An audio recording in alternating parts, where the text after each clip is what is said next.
Welcome back, dear students. So in our today's video we are going to see our new concept, that is reading of distance time graphs.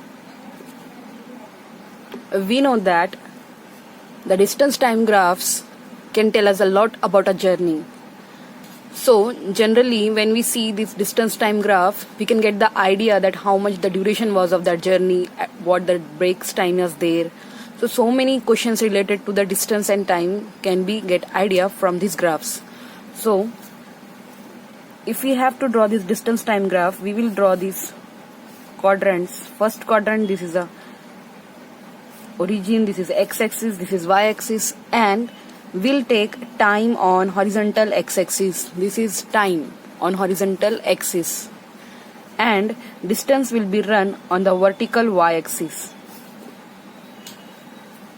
So distance time graph will be of this nature: time on the x-axis, horizontal line, and distance on the vertical line, y-axis. And we know that distance time graph, if suppose your distance time graph is a horizontal line, for example like this is your time, this is a distance, and if suppose you have this graph as a horizontal line, it means that object is stationary, means object is at rest, that is not moving. Time is increasing to the right side, but the distance does not change. So if the distance time graph comes like this horizontal line, means the object is stationary, not moving. Okay, means distance does not change. And if we suppose we have distance time graph, this is time and this is a distance, and if we suppose it is like a straight line like this, so it means the object is moving. If the graph is like this, then it means that object is moving at a constant speed. That is a uniform motion. That means the same distance is gonna cover in the same time span. So this is a graph for the straight line. Distance time graph means object is moving at a constant speed, and this is a graph which shows that object is a stationary. Children, if you want to calculate the speed of an object by a graph, so just write down the formula: speed is equal to distance traveled divided by time taken. So this is the formula for calculating speed of any journey: distance covered divided by time taken. Now we will read some distance time graphs and get some idea from it. So now friends, here we have some graphs, and we have to match each graph with the correct description which is given here. So friends, you can see here, first is this one graph, and it is time and it is distance. If you see in the starting, it is this, means not moving at all. So if you see in this, it is a horizontal line, and then it increases its speed. So the car was traveling, car moved, car was traveling, car was stationary. Yes, it will suit to this. First car was stationary, not moving, and then moved off at a constant speed. Yes, so first is gonna be with D. D option is correct for the first graph.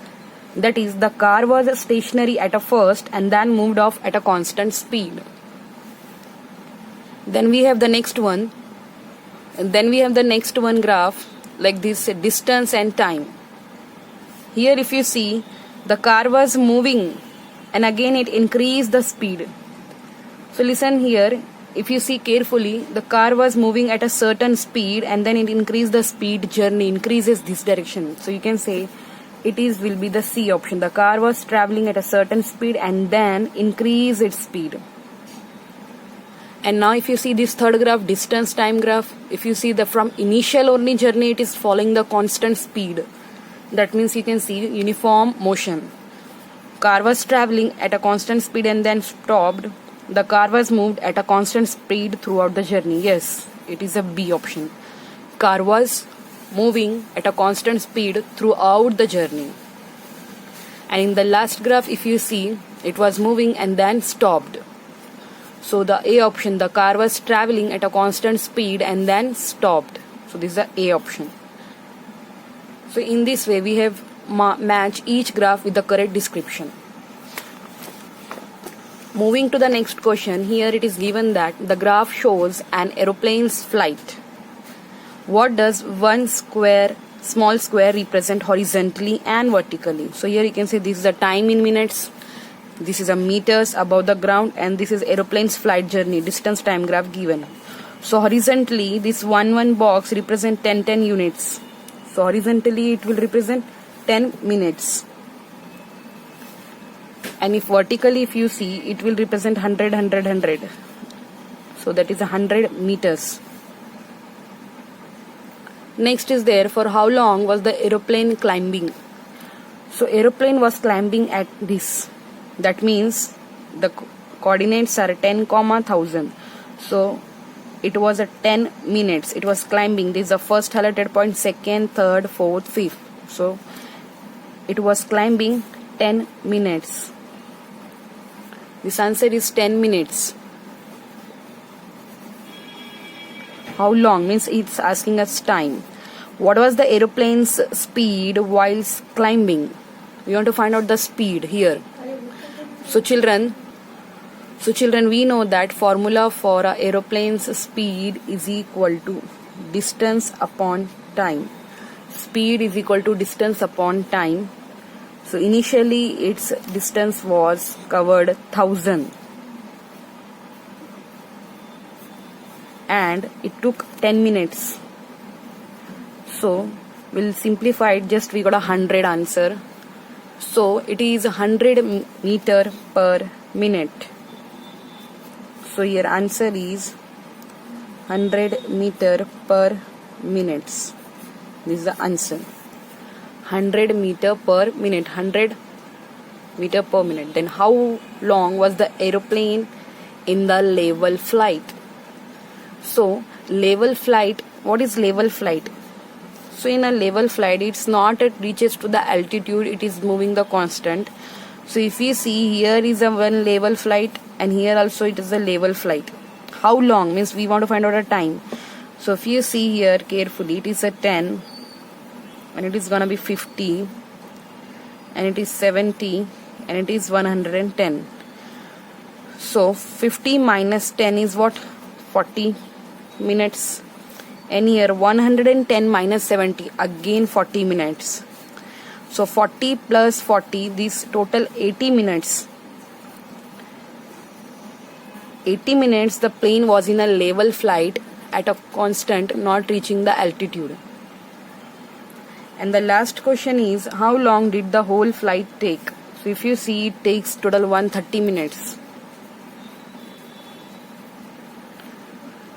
Total 130 minutes was the flight journey.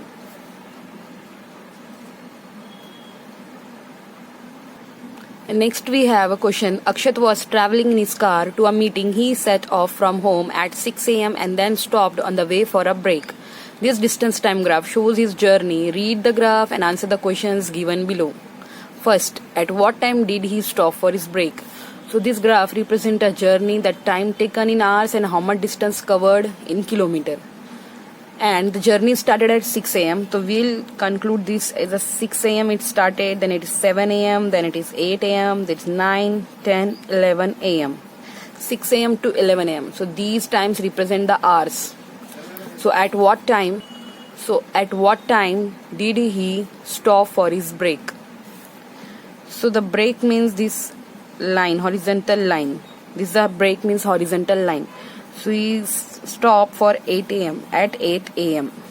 he set off, means he's taken break and moved. That is at 9 a.m.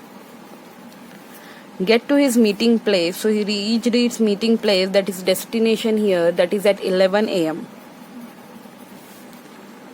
So in this way, stop for break as a 8 a.m. then moved off or set off at his break 9 and then reached to journey at 11 a.m. What was the average speed of the traveling over the first hour? So if you see, the first hour is, so children, if you see it, what average speed of the traveling? So over a first hour, it was, at this hour, it was a 40 kilometer distance covered.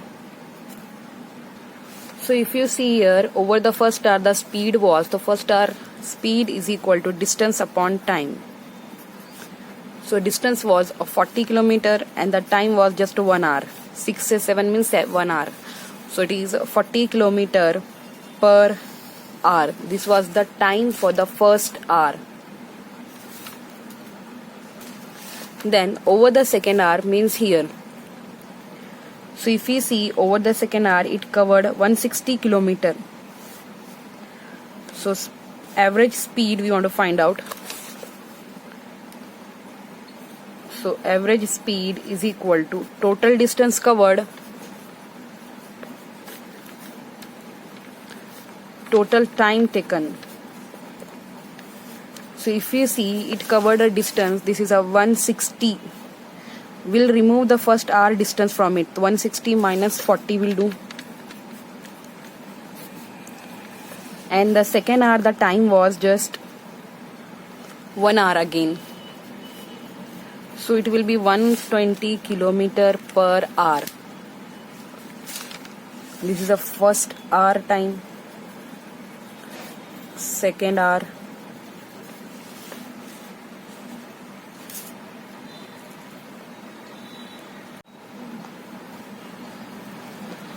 so next we have a question. We have to find average speed for the last part of a journey. So last part of a journey is from here to here. That means from 9 a.m. to 11 a.m. So from 9 a.m. to 11 a.m. what distance he covered? That is 240 minus 160. And what time taken? 5 minus 3, that is total 2 hours taken. So here 240 minus 160 divided by 5 minus 3. It is 80 by 2 means 40 kilometer per hour. So in the last part of journey, it was 40 kilometer per hour. For the second hour, it was 120 kilometer per hour. For the first hour, it was a 40 kilometer per hour. These are the speeds.